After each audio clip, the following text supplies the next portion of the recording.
We live in a world of constant stimulation.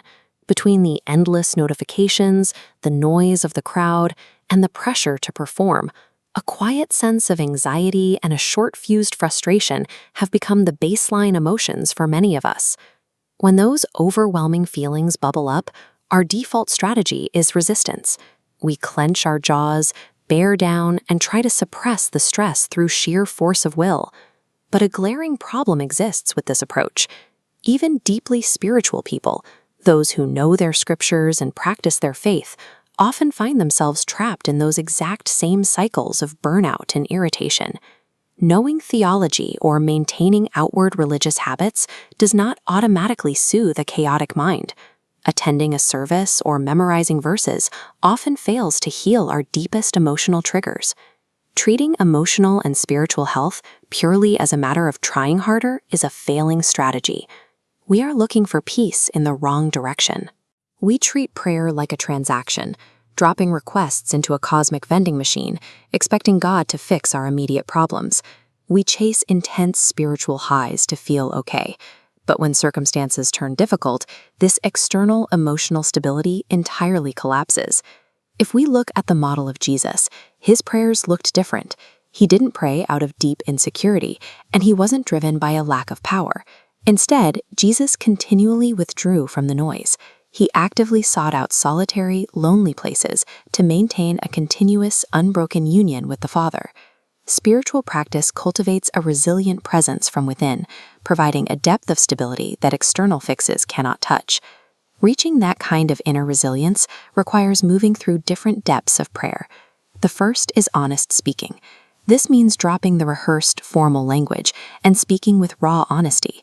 There is a story of a woman whose husband was dying in a hospital. Overcome with grief, she went outside and began angrily throwing clods of dirt at a wooden cross. When security tried to stop her, the chaplain intervened, saying, "She's praying." True prayer often begins with our messiest emotions, but a genuine relationship cannot survive as a one-sided broadcast. That brings us to the second depth, attentive listening. The ancient prophet Elijah learned this the hard way. He was deeply depressed and anxious, expecting to arrive in a massive earthquake or a roaring fire.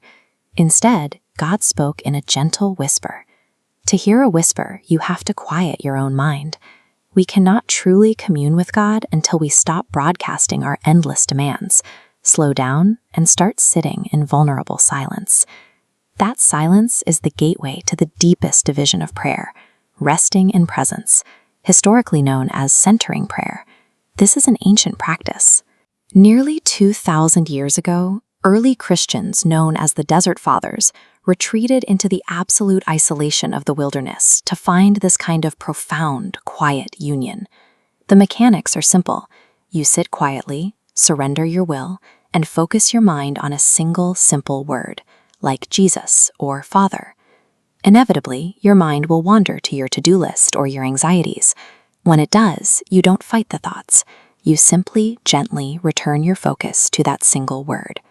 This quietness shifts our focus. We're used to seeking the Spirit upon us, external power for immediate breakthroughs.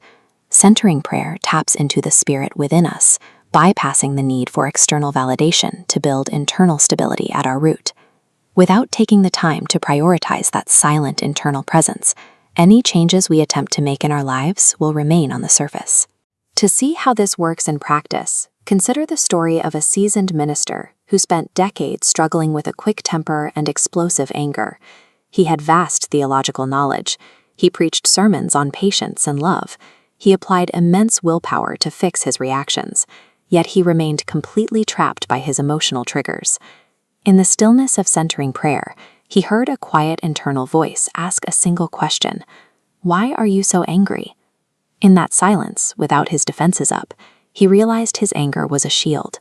It was a defense mechanism masking profound sadness and the overwhelming pressures of his daily life.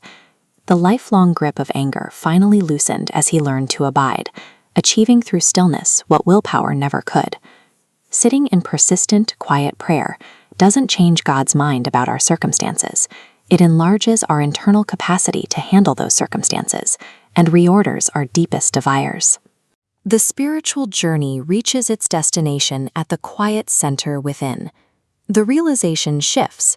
You no longer strive to carry the spirit. You find the spirit is already carrying you.